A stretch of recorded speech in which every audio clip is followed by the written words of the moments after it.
Live pictures of former President Trump's rally in Atlanta, Georgia, a city where the black community makes up nearly 50% of the voting population. DDHQ forecast shows Trump with a 63% chance of winning the state of Georgia as of today.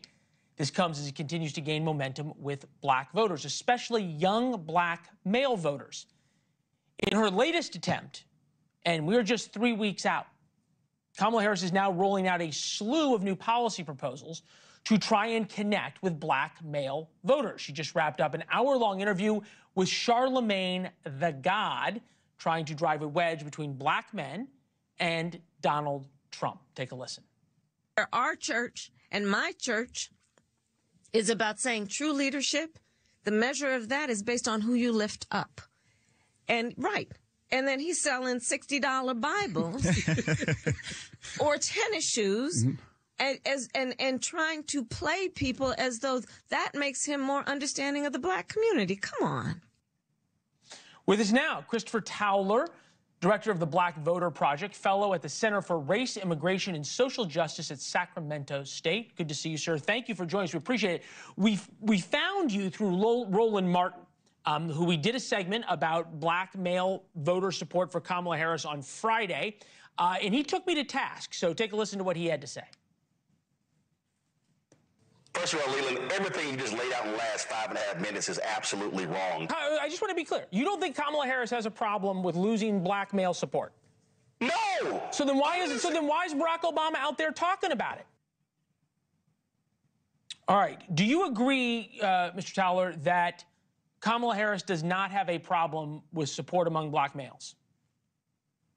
I absolutely agree with that. Everything that I've done looking specifically at the black community and running nonpartisan academic polls that poll over 2,000 black people at once shows that she has not lost any traction with the black community or black men since she's taken over the nomination. She's actually gained traction within the black community over Biden. Her numbers are better than Biden's numbers were with black men in particular since she's became the nominee and taken over the ticket. Okay, so I'm just trying to figure this out. The headline mash. In Michigan City, Harris has failed to catch fire with black men. That's the Washington Post, hardly a right-wing news organization. The New York Times, as black voters hesitate on Harris, Democrats race to win them over.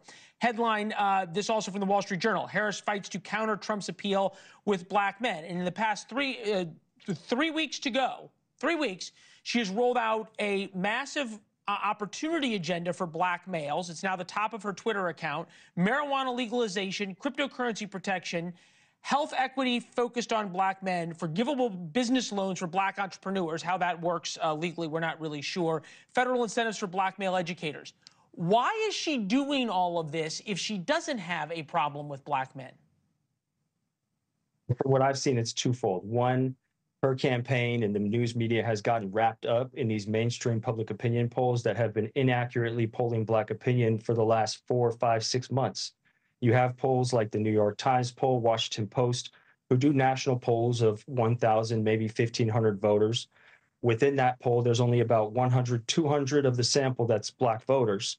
And those aren't representative samples whatsoever. And then you come away with that saying, hey, look, black voters support Trump at 25%, at 26, 30%. When you look at larger polls, black specific polls that have at least 1,000 people, as I mentioned, some of my polls have over 1,600, 2,000 people, you get a more realistic, reliable, and representative picture of the black community, showing Trump support closer to 12%, 13%, 11% among likely voters, right where it was in 2020 and right around sort of the historical average for black support for GOP candidates dating back to the 1970s.